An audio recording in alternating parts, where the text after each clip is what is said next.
will only listen for 17 seconds before interrupting. 17 seconds. In 17 seconds, if you're trying to convey a thought that you have 17 seconds to get it done. And that's just amazing. So, the second portion of effective listening is to try to put yourself in their shoes. Try to understand while your spouse is communicating where they're coming from, what's maybe causing them to feel this way. This isn't a time for you to tell your spouse what's going on here. This is a time for you to just think about it while they're speaking, and you're concentrating on what they're talking about. Again, they might pause. They might be trying to obviously, like I am, find the words to move on, and they need to work that out. So again, you pay attention without interrupting. You put yourself in their shoes. And the third would be to acknowledge how they're feeling.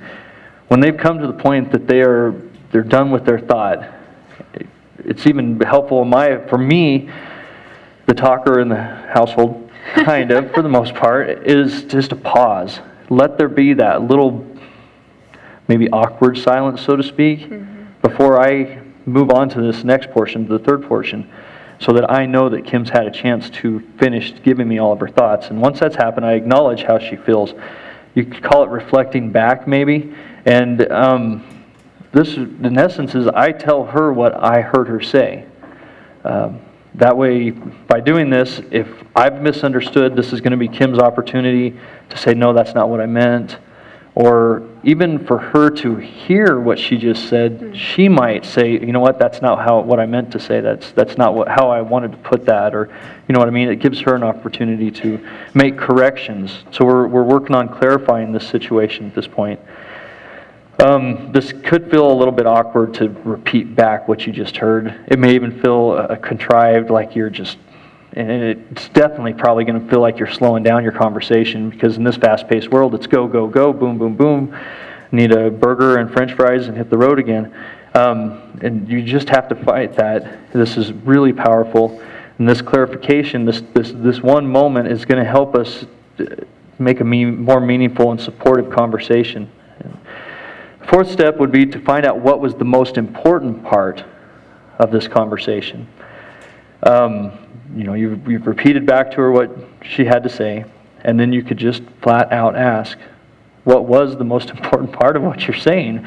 It sounds simple, but this is a chance for her to stop and consider what was the most important part. What is the real main basic point I'm trying to get across to my spouse? One reaction to this question very well could be, well, weren't you listening to me when you asked what was the most important?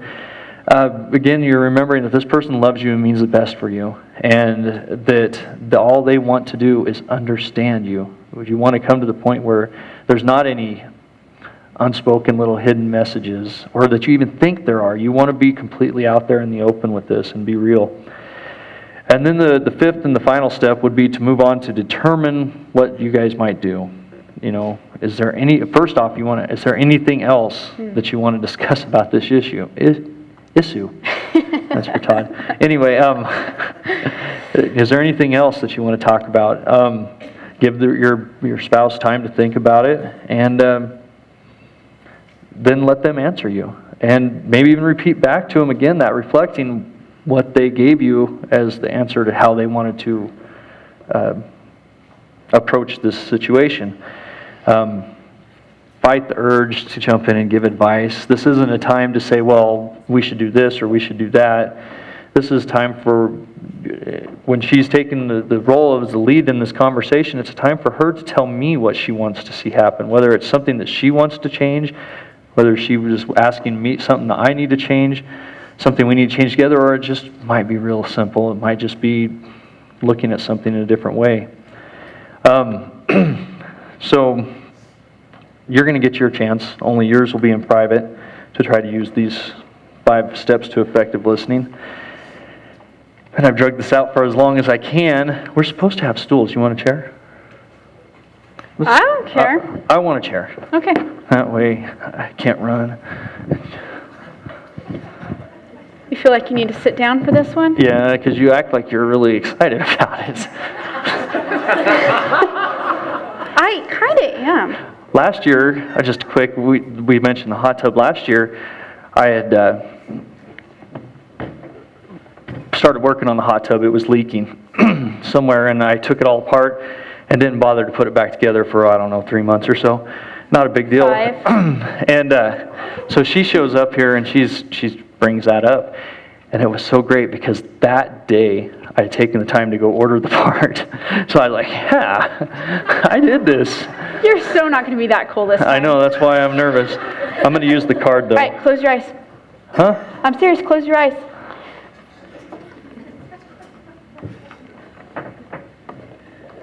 Open. All right. This is supposed to be hooked onto my counter to hide my food. I shouldn't have told that story because now everybody knows what one of my big problems are here, and that I haven't addressed it. All right, so this has been sitting right beside where it's supposed to be hanging. I stub my toe on it every day. I try to move it, but I just stub my toe there. I try to ask you, I'm like, can I find out how to get this fixed? Can I ask my dad if he knows how to fix it? And you say, no, I'll get to it. It's got to be easy to figure out, or we'll go to Home Depot and get it. It's been, I counted, close to 3 months now that it's been sitting there. I just want it fixed. It's okay. You don't have to be scared. Yeah. I'm not like really mad. I can feel the tension in the room. I'm like, oh my gosh.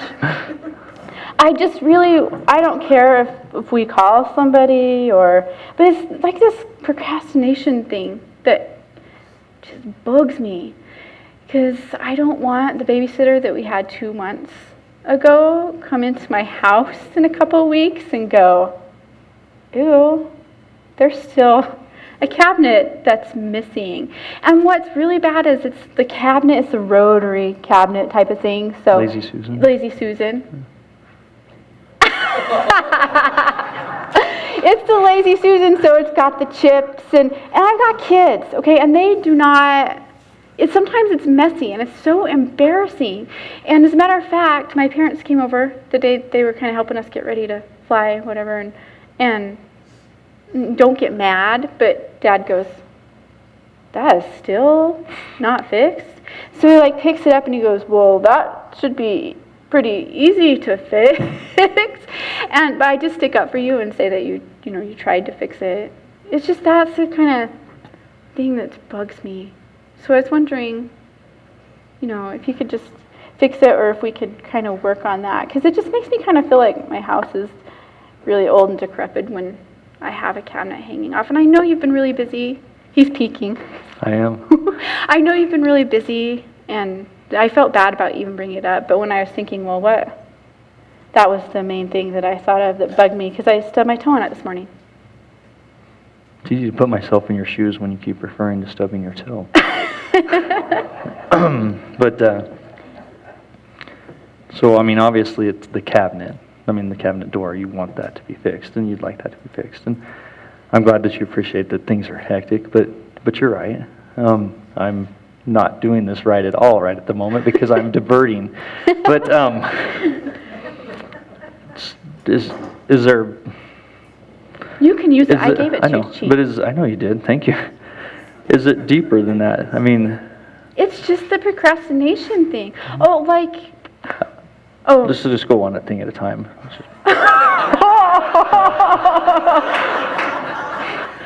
Okay, I'll save that one for next time. Okay, good. So anyway, yes. It's procrastination. That's it. Yeah, it's the procrastination. And I know you are somebody that's very detailed oriented and planned ahead, so I understand what do you really, what do you want done? Fixing the cabinet? I just want a plan of action. I want to, this weekend, go to Home Depot and fix it. Unless you're working. Okay. I just want it fixed. Well, that's easy. It's gross. I'm sorry. It just kind of grosses me out. That sounds really harsh. I'm sorry. It does, though. And if you can tell me how to do it, and I would do That's it. fine. I'll take care of it. Okay. Is there anything else?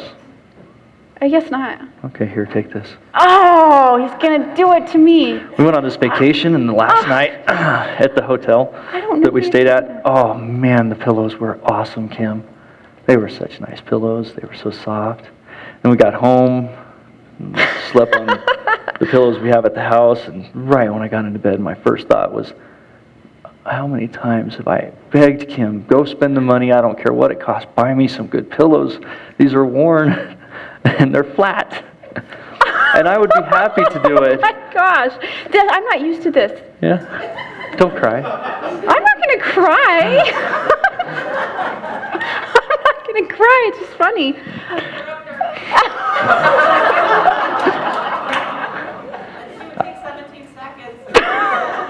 And I lost track of what I was talking about. The pillows. Anyway, I guess I could go buy them myself. There's no question about that. Just take the time to go buy them. It's just that, it's kind of, you're already in town, you're already doing something. It'd be really convenient in my mind. And maybe I misunderstand, maybe I'm wrong and I should just buy them myself. But where are you on the pillow situation? So, cabinets and pillows. Uh-huh. What I'm hearing from you is that you've asked me to do something repeatedly, and I've ignored it. And is that it? Okay. Yeah. So what's the most important part of what Did I you get a just new told- pillow? Cut and dry. Okay. Unless you tell me if I need to go buy a pillow. No, it's my... Am I saying pillow or pillow? Because Kim makes fun of the way I say it. No, he so- says pilla, like a redneck. Anyway.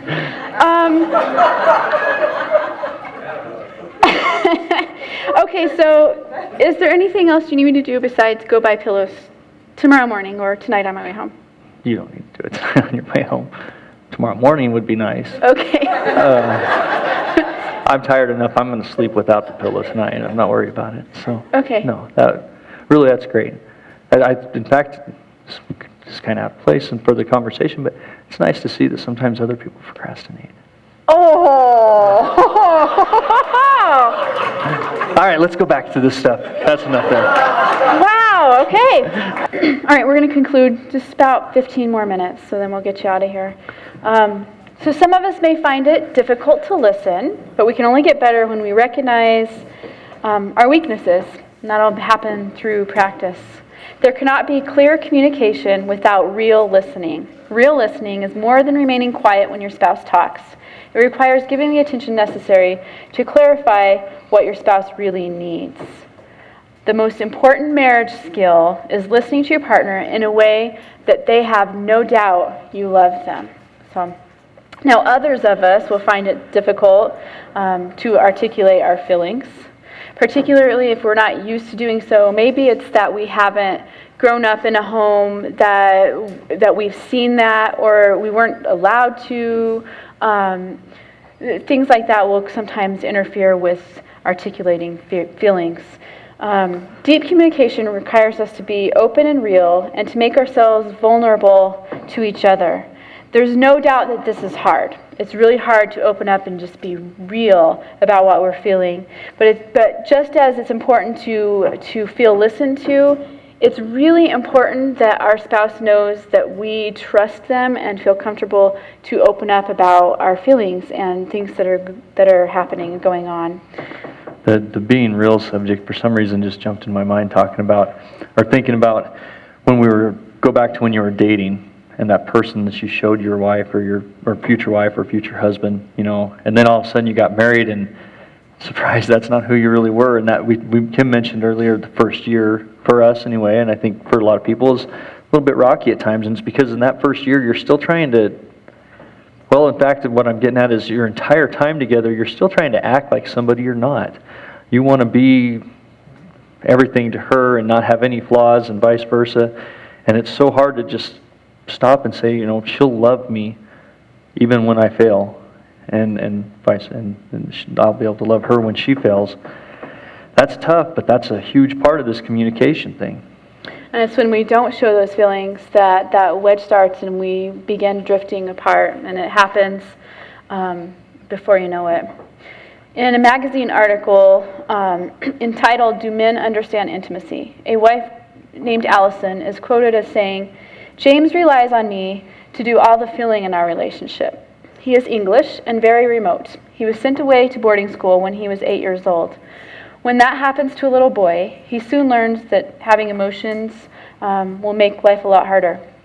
After Allison suffered a miscarriage, the couple began to grow apart. Allison continues, "I found it helpful to talk about the tragedy, but James suppressed his feelings. He dealt with it by becoming highly critical of me and angry over the smallest things. Then one night in bed, I realized that he had been feeling depressed for weeks too. 'Why didn't you tell me you were feeling this way?' I asked him." When we first got here this evening, I made the comment to some of us that were here that after getting 2 hours of sleep in like the last 32 hours, I said that the best way for you wives to make your husbands sensitive is to give them 2 hours of sleep in 32 hours, because I keep feeling like I'm on the verge of crying. And this is a time, so in case I do, I know you two, because I work around you, don't you tell me? We joke around a lot, but Yeah. we get a little serious here. The story that Kim just read, you mentioned the miscarriage and how that dynamic it brought to their communication. And Kim and I, we lost a baby girl. Kim was full term, 9 months with her. It was just short of her due date. And things happened for whatever reasons that God knows. And she didn't end up coming and spending any time here with us. So anyway, we were even younger than we are now, We were young. obviously. We got married young. 22 when we lost Kendall? You were 22, I was 21. Yeah. And we were a young couple who had only been married for a few years, and all of a sudden we had this huge loss. And honestly, through the grace of God and through family members that were aware and loved us and were able to tell us, we overcame this huge obstacle that was right in front of us. Maybe, like I said, it was through the grace of God, because we didn't know what was ahead of us. We had this issue of communication became so big for us. I'm stuttering around because I'm trying to find. We didn't know how to deal with it. I didn't know how to communicate to Kim where I was and how I felt. We're in western Colorado and we're rednecks. Thanks.